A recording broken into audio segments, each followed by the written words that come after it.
Hello, everybody. This is Kiereek here, and I hope you're having a great time because this is our review for Mount and Blade Warband.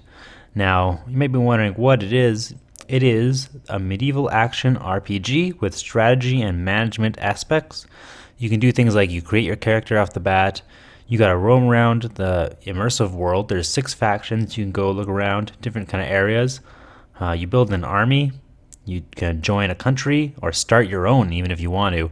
Although that's dangerous territory, you gotta be careful and well prepared for that.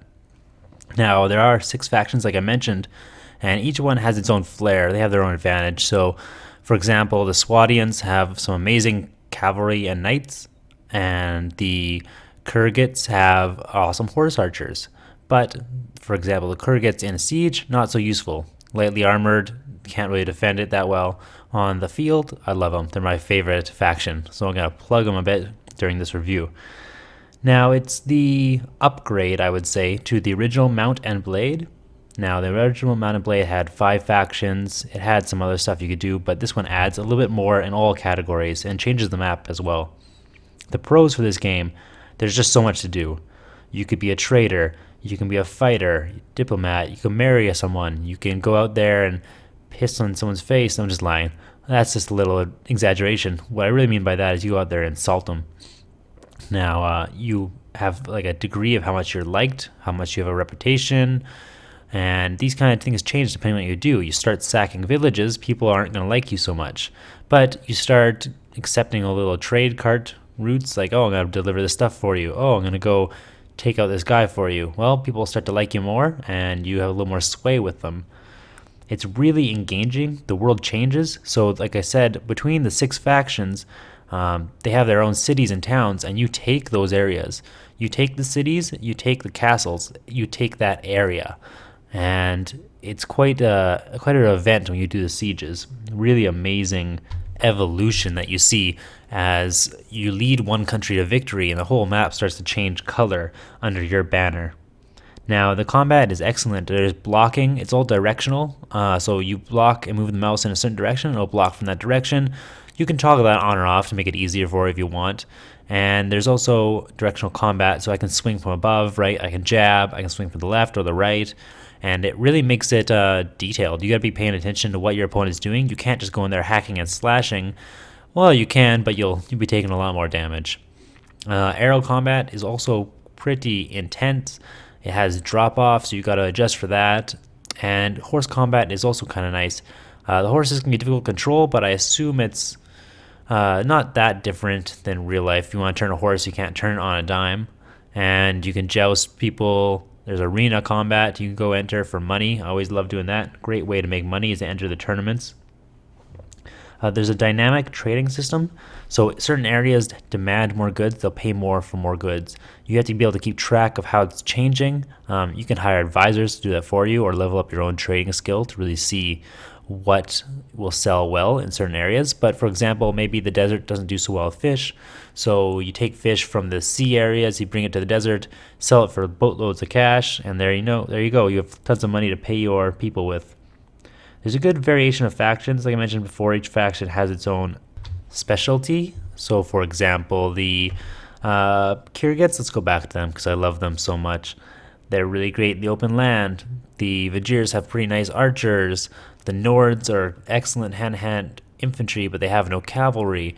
So there's something you need to know about each faction, and hopefully you can see the differences in them. The Rodoks are interesting. They have amazing crossbowmen.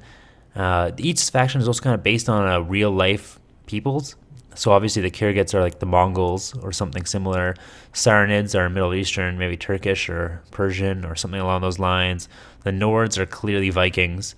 So pick the faction you like, go with them, and you can always switch later on if you're unhappy with your choice. It's a nice map. It has many different regions: snowy region, desert region, mountainous region, open plains. So enjoy it. Even the combat, the map's inside combat, right? Because there's the map you roam around on, and when you enter combat, you go to a map representing that area. So if you were on the side of a mountain when you entered combat, the map you get is going to be mountainous as fuck. Super mountainous. And sometimes that's good, sometimes that's bad. If you're an archer based unit, that's great because you'll rain hell upon them. If you are a horse-based unit, well, you're going to have a long, hard road getting up those mountains. Now, the battle feels amazing. It's chaos. At first, it's like, well, this is just a whole bunch of people slapping each other. But think about it in real life. It's not like the movies where you line up and everybody nicely walks towards each other and smashes into each other. It would be chaos. You'd have guys running around looking for like people to pick off. Things will be going all around you. Some guy's going to come up behind you and knock you in the back of the head. And it's like, wow, that was unfair. It's super unfair. Well, that's how it goes. It's chaos. It feels amazing. And to watch it all unfold is really cool. I love it. The hero system is nice. You get heroes, companions, if you will, to follow you. And they either will like or dislike the company you have or the things you do. And you can level them up same as you level up yourself. So if you don't want to specialize in trading, you can get someone else to specialize in trading for you. And that's a really nice feel. You grow to love them. And as far as your own character, you can really feel the growth. You start out as a weakling, and when you put a lot of points into something like archery, for example, you can really blow people away after a while, and you notice that difference.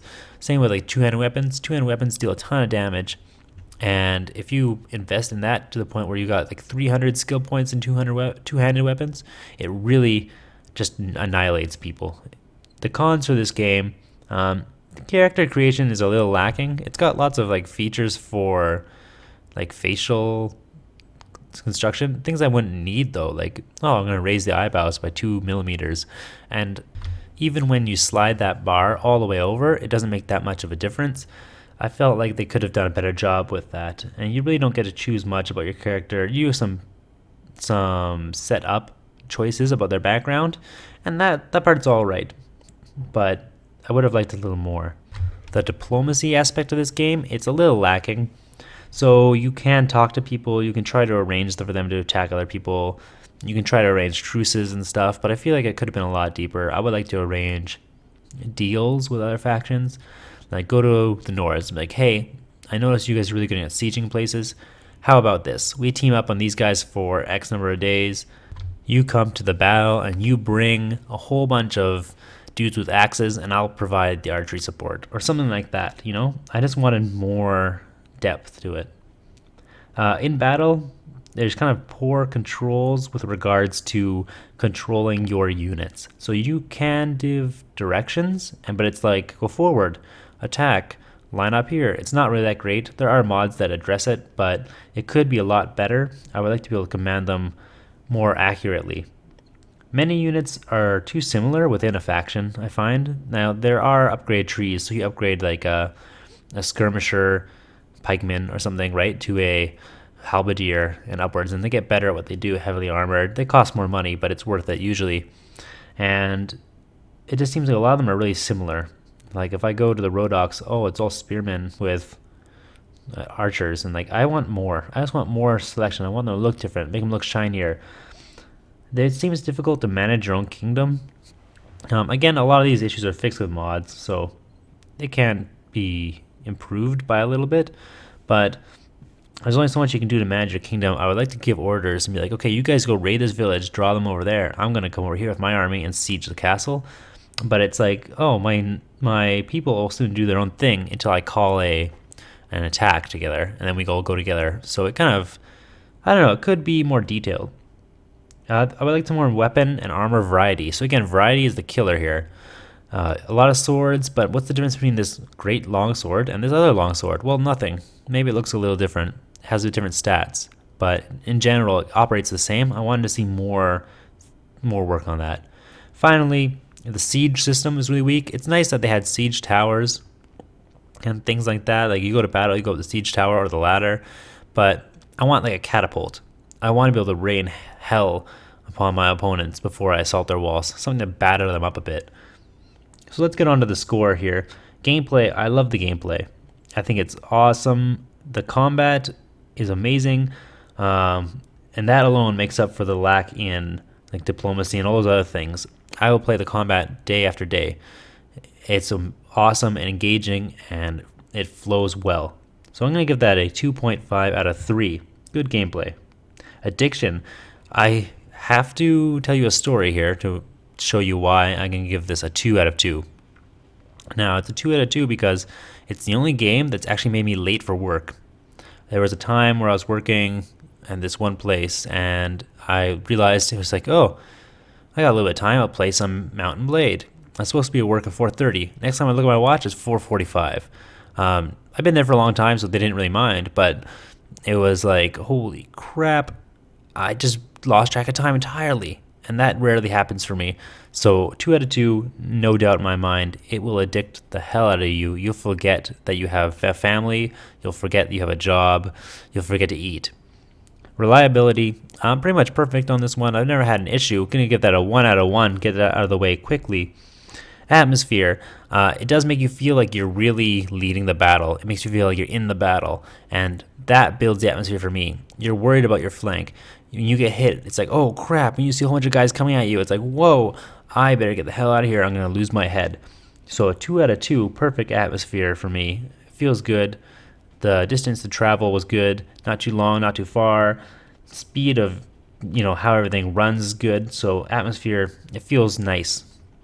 Replay value, it's quite high because you can do so many different things, right? You can play the game so many different ways, specialize in different modes of attack, join different factions.